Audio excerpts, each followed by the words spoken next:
Assalamualaikum warahmatullahi wabarakatuh. Kami dari kelompok 4 akan mempresentasikan materi dari hukum waris, mata kuliah hukum perdata. Yang beranggotakan kelompok kami, saya Indra Kusuma Purduta. Saya Andre Feriawan. Saya Karina Devinta. Saya Novi Triansyah.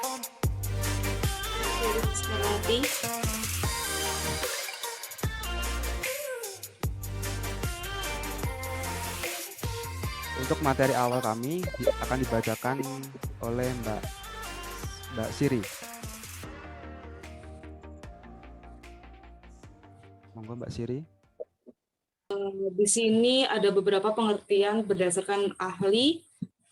Di antaranya untuk yang pertama, Profesor Dr. Rujdono Prodjodikoro tahun 1976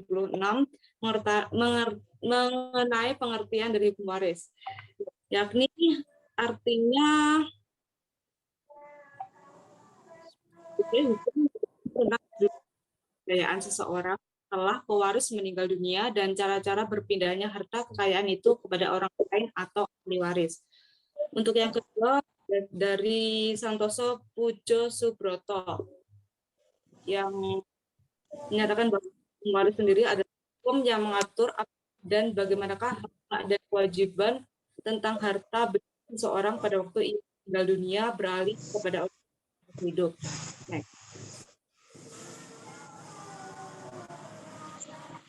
Waris dari Baker Underwood. Hukum waris adalah himpunan aturan yang mengatur akibat-akibat hukum harta kekayaan pada kematian, peralihan harta kekayaan yang ditinggalkan orang yang meninggal dunia, dan akibat-akibat hukum yang ditimbulkan peralihan ini bagi para penerimanya, baik dalam hubungan dan pertimbangan di antara mereka satu dengan yang lainnya maupun dengan pihak ketiga.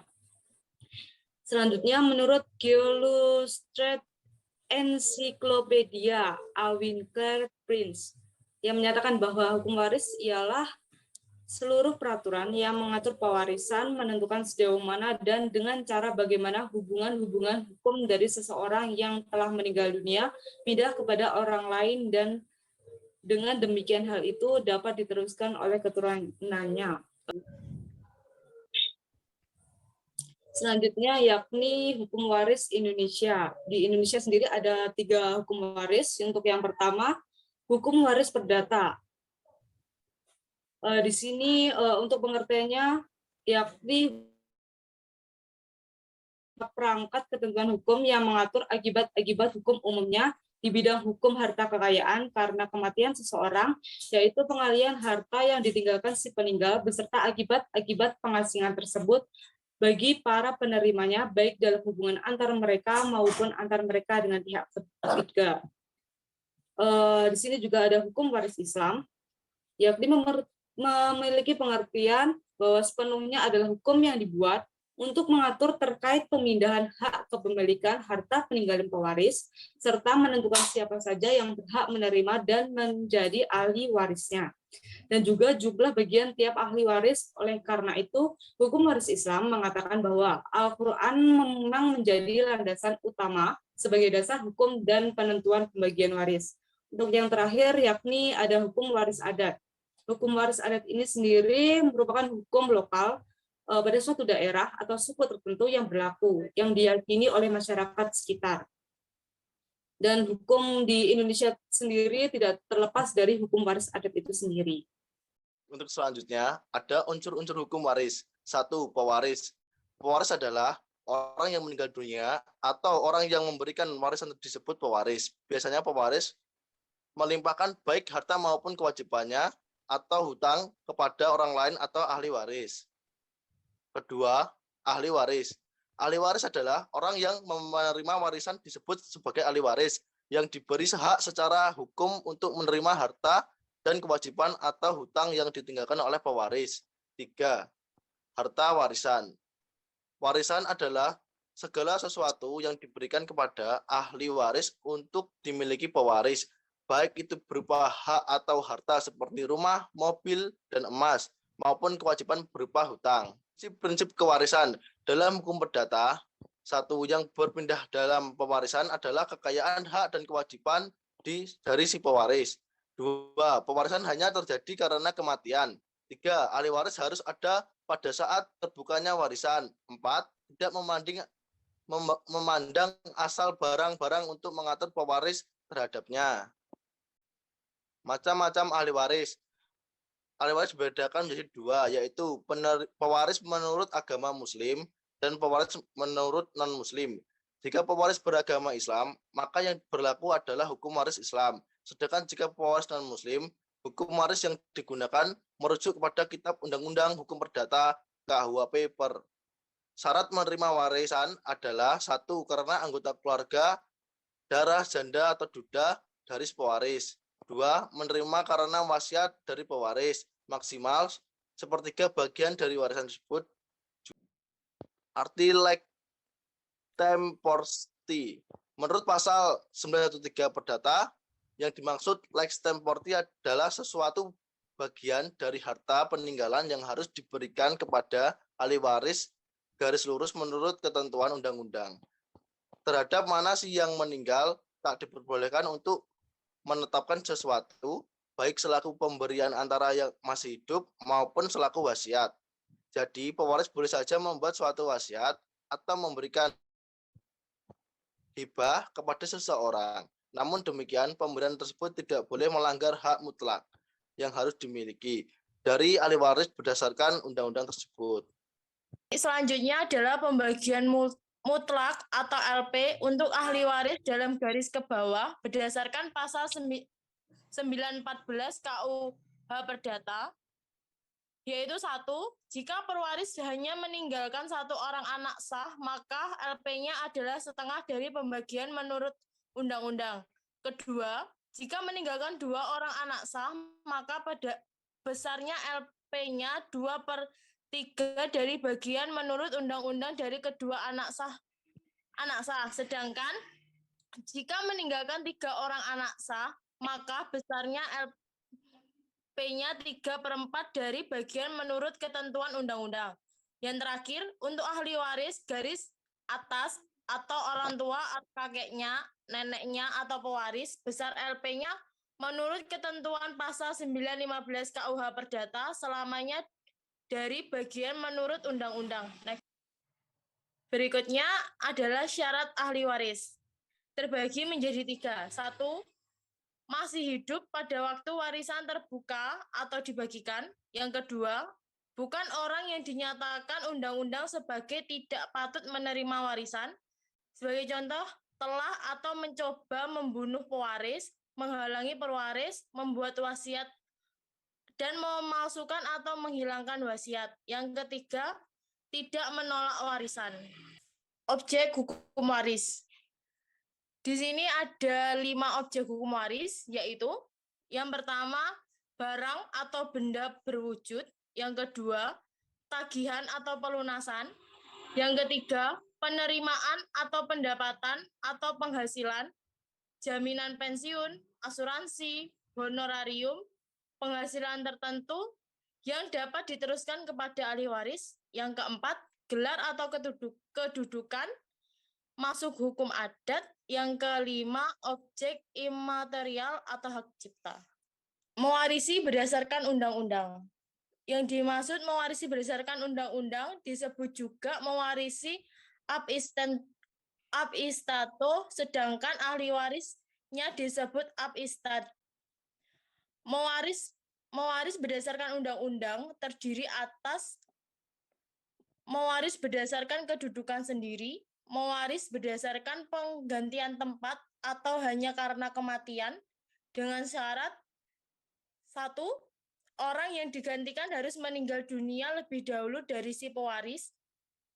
Yang kedua, orang yang menggantikan harus keturunan sah dari orang yang digantikan. Dan yang terakhir adalah orang yang menggantikan harus memenuhi syarat umum untuk mewaris. Selanjutnya, saya akan menerangkan golongan ahli waris menurut undang-undang. Golongan ahli waris menurut undang-undang terdiri dari 4 golongan. Golongan pertama terdiri dari suami, istri, dan anak-anak beserta keturunannya. Golongan kedua terdiri dari orang tua dan saudara-saudara beserta keturunannya. Golongan ketiga terdiri dari kakek, nenek, serta keterusan ke atas.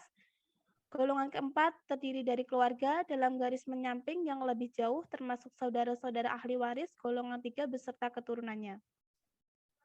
Pewaris menurut wasiat. Surat wasiat atau statement adalah suatu akta yang membuat pernyataan seseorang tentang apa yang dikehendakinya akan terjadi setelah ia meninggal dunia dan yang olehnya dapat dicabut kembali.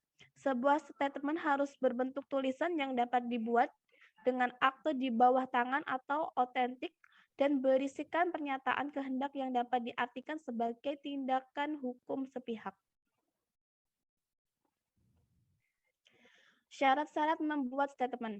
Pertama, pembuatnya telah dewasa. Yang kedua, sudah menikah sekalipun belum menikah berusia 18 tahun. Ketiga, pewasiat adalah orang yang berakal sehat. Keempat, objek warisan jelas di surat wasiat. Kelima, memahami hukum dan undang-undang. Keenam, memahami pembagian harta warisan dan amanat dalam warisan. Surat wasiat menurut bentuknya. Yang pertama adalah surat holografis atau holographic statement. Adalah jenis surat ini ditulis dan ditandatangani sendiri oleh pewaris. Setelah itu surat akan dibawa ke kantor notaris untuk dibuat akte penyimpanan yang ditandatangani oleh notaris beserta 2 orang saksi. Selanjutnya wasiat umum atau open bar statement. Surat wasiat jenis ini dibuat langsung di hadapan notaris, di mana pewaris berinisiatif sendiri mendatangi kantor notaris. Setelahnya pewaris akan menerangkan perihal apa saja yang ingin dituangkan dalam wasiat tersebut. Tujuannya supaya wasiat itu dapat berjalan sebaik mungkin sesuai kehendak pewaris. Selanjutnya adalah pewasiat rahasia atau statement tertutup.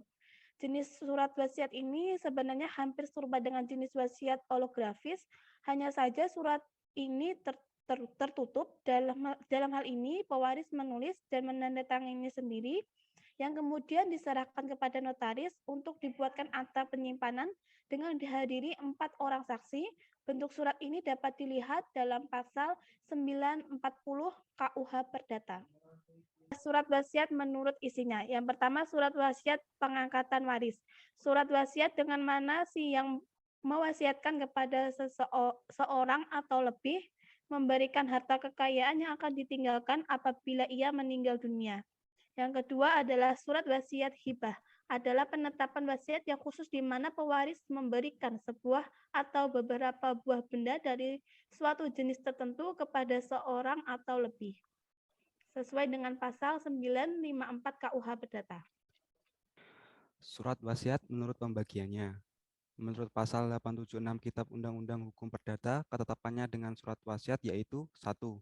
Dengan alasan hak umum, Esteveling, yaitu memberikan wasiat dengan tidak ditentukannya benda, misalnya pewaris mewasiatkan setengah harta peninggalannya diberikan istrinya. 2. Dengan alas hak khusus legat, yaitu memberikan wasiat dengan menyebutkan bendanya, misalnya pewaris mewasiatkan rumahnya yang terletak di Jalan Rawasari nomor 7 diberikan kepada istrinya. Hak-hak ahli waris yang intervensi terhadap harta warisan. 1. Pewaris telah meninggalkan dunia. 2. Ahli waris atau para ahli waris harus ada pada saat pewaris meninggal dunia. Ketentuannya ini tidak berarti mengurangi makna ketentuan pasal 2 KUHP Perdata, yaitu anak yang ada di dalam kandungan seorang perempuan dianggap sebagai telah dilahirkan, bila mana kepentingan si anak menghendakinya. Apabila ia meninggal saat dilahirkan, ia dianggap tidak pernah ada. Dengan demikian, berarti bayi dalam kandungan juga sudah diatur haknya oleh hukum sebagai ahli waris dan telah dianggap sebagai cakap untuk mewaris. Dengan demikian dapat kita simpulkan bahwa hak waris sangat penting bagi kehidupan, dan dengan kita mengetahui hak waris, kita dapat mengetahui peninggalan seseorang yang diberikan kepada yang berhak, serta dapat mencegah adanya perselisihan tentang harta warisan yang ditinggalkan pewaris. Serta dengan harapan apa yang disampaikan teman-teman saya dalam presentasi kali ini dapat dipahami dengan baik dan dapat diaplikasikan di kemudian hari. Saya perwakilan kelompok 4 mengucapkan terima kasih kepada teman-teman yang sudah menonton dan mendengarkan. Semoga kita dapat bertemu di lain kesempatan. Kalau ada kurangnya saya minta maaf dan jangan lupa like video ini. Wassalamualaikum warahmatullahi wabarakatuh.